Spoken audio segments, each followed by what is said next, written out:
queria ganhar muito dinheiro e achou que esse era o jeito? O quanto tu esperava que as coisas estivessem indo melhor, sem tu precisar ralar absurdamente? 7 perguntas perturbadoras para um choque de realidade no seu negócio. Tá preparado? Porque sim, vai ser perturbador. Essas perguntas eu acho muito importante fazer com os clientes antes do planejamento, para que eles também tenham uma noção e pensem sobre o negócio.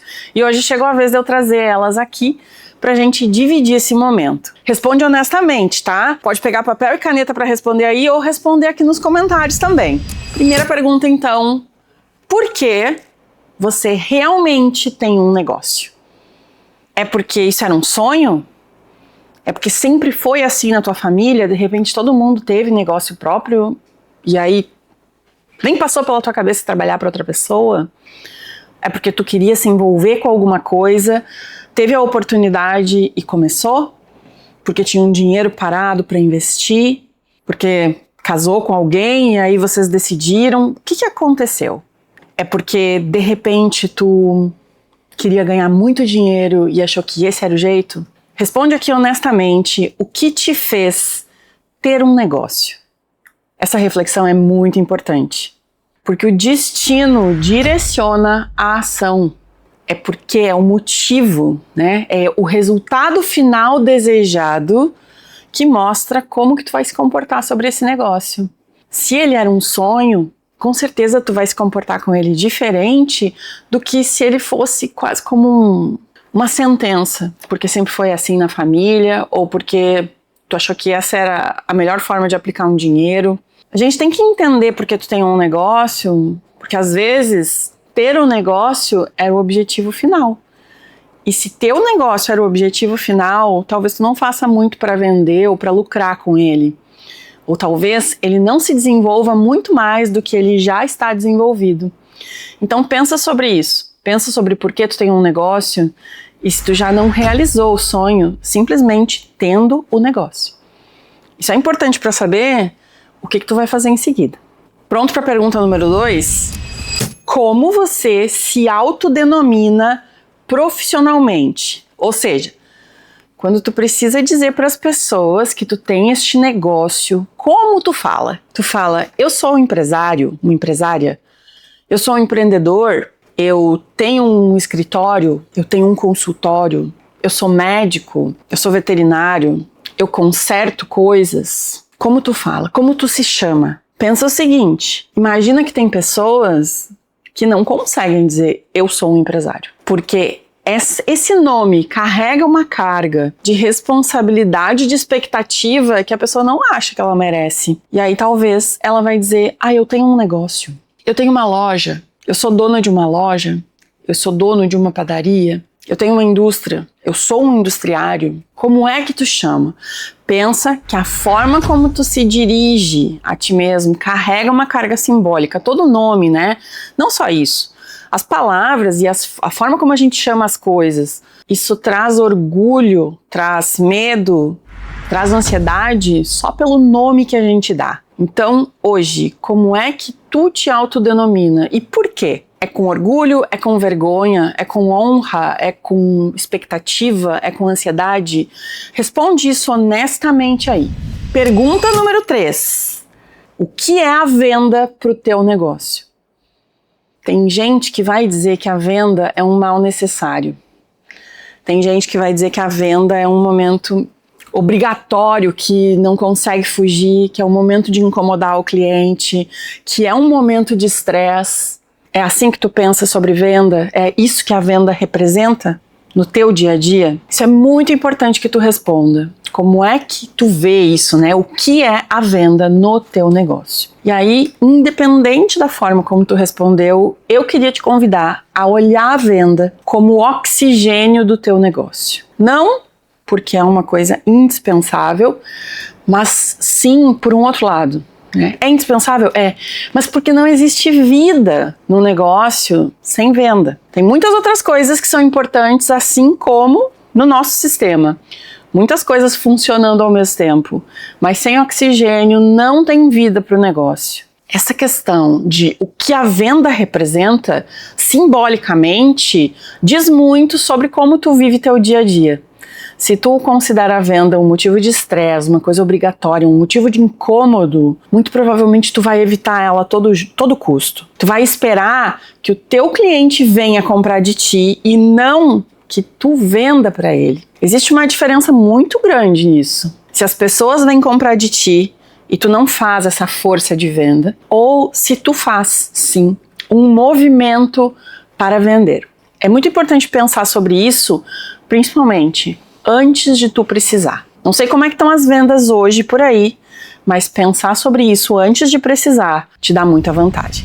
E aí, a pergunta número 4. Como é a cultura de vendas no seu negócio? O que é cultura de vendas? Talvez tu não saiba o que é cultura de vendas. Meu negócio sou só eu e mais uma pessoa. A gente não tem cultura de vendas. Cultura de vendas é toda a forma, né? Como vocês organizam a venda. Então, existe um processo, existe prospecção, existe um manual, um processo de atendimento, de como vender, de como atender, de como lidar com esse cliente depois, né? Qual é o relacionamento com esse cliente? No que vocês acreditam? Preço é o mais importante? Qualidade é o mais importante? No que vocês acreditam? E como isso está presente na venda do dia a dia? Ou não? Talvez tu me diga, não tem nada disso.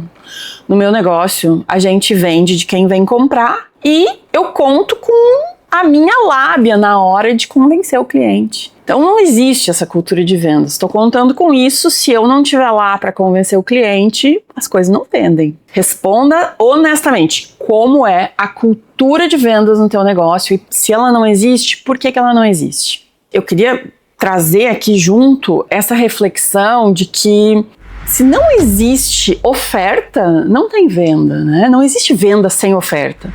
O que existe é atendimento, que é, teu cliente chegou preparado para comprar, tu não fez nenhum esforço, tu atendeu ele, atendeu bem atendido, ele saiu satisfeito da tua loja, do teu comércio, mas tu não vendeu, tu atendeu. Agora, e se ninguém chegou para comprar? Não teve oferta? Não tem venda.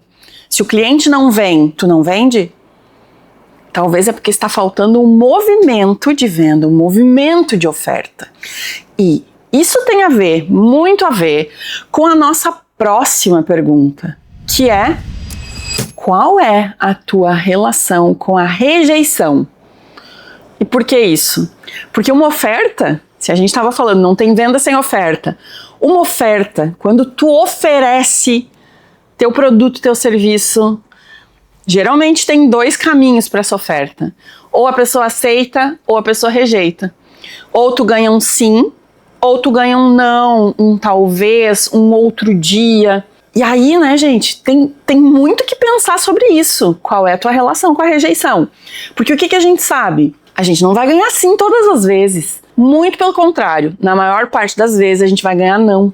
A gente vai ter muitos nãos para cada sim. E se tu não tem uma relação tranquila com a rejeição, talvez tu evite a venda, talvez tu evite a oferta. Já pensou sobre isso dessa forma? Conseguir olhar para a rejeição como um caminho neutro, o único caminho possível para muitos sims, ter muitos nãos para ter muitos sims, é uma forma mais tranquila de fazer as pazes com essa oferta e com o não que tu vai ouvir. Porque quem dera, né, gente? Quem dera que a gente ouvisse sim todas as vezes. Quem dera ou que a gente ouvisse sim quase todas as vezes. Mas quem vende está muito acostumado com isso.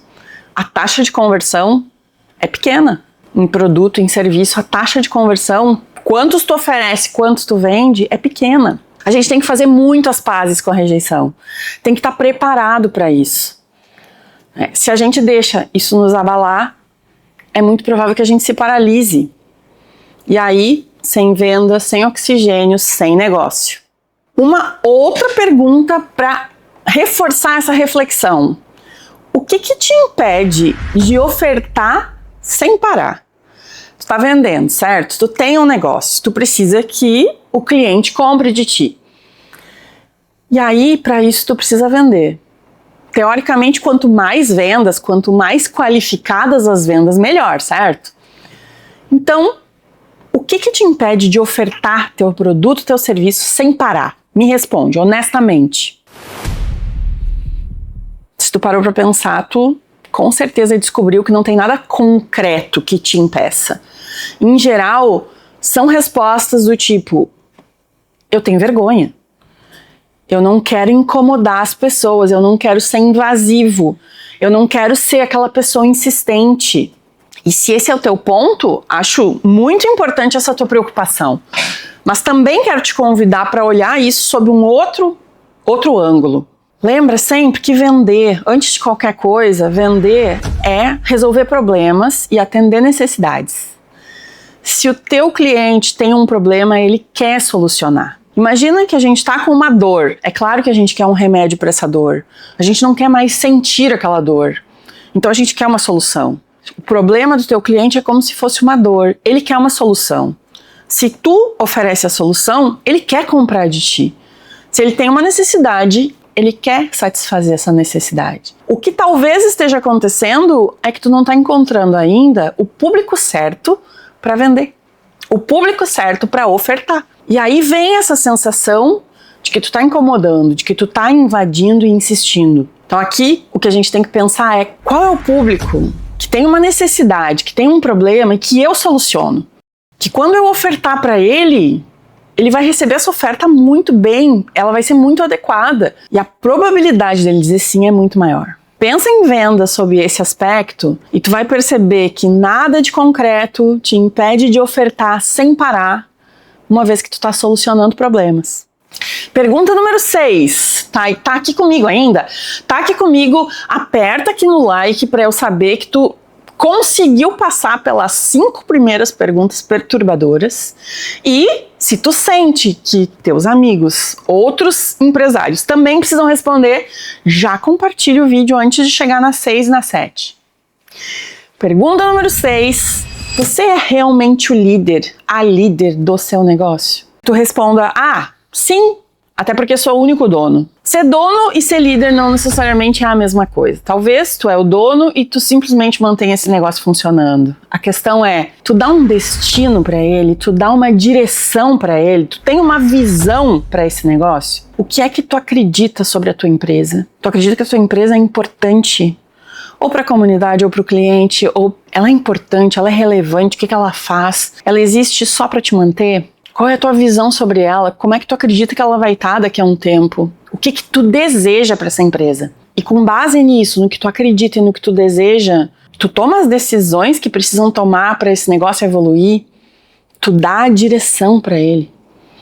Tu faz teus clientes e talvez teus funcionários se sentirem reconhecidos, valorizados, atendidos. Isso tudo tem a ver com liderança, tem a ver com liderar um negócio. Responde honestamente, para ti hoje é suficiente ser o dono, a dona? Ou tu sente que falta esse elemento de liderança, de ter uma visão, de ter uma crença e orientar o negócio a partir disso? Me conta aqui.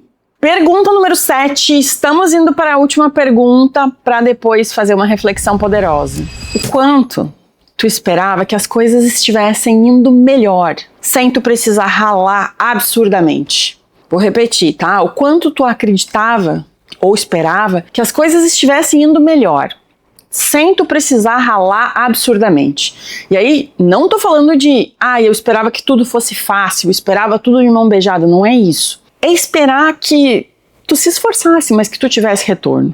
Que o esforço e o resultado fossem equilibrados, né? Porque assim, tá difícil para todo mundo. O que a gente escuta é, está difícil para todo mundo. E a questão é, como é que tá a proporção aí de esforço-resultado? Tu esperava que fosse muito melhor do que está sendo? Tu esperava ter que trabalhar menos como dono desse negócio? Ou tu sabia que seria uma jornada muito desafiadora? Qual era a tua expectativa e como é que está a realidade? E é importante pensar nisso, gente, por vários motivos, mas principalmente porque tem poucas coisas que a gente pode controlar. Contexto, situação do país, do mundo, a gente não controla. Tem um monte de coisa acontecendo, governo, instituições, sociedade, tecnologia, um monte de coisa, clima, que a gente não controla. Mas tem algumas coisas que a gente controla. por exemplo, a nossa mentalidade.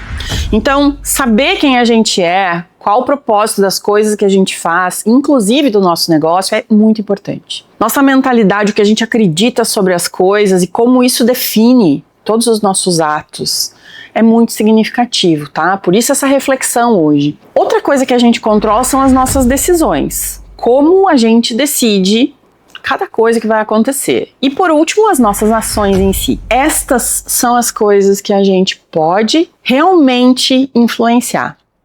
Mentalidade, decisões e ações.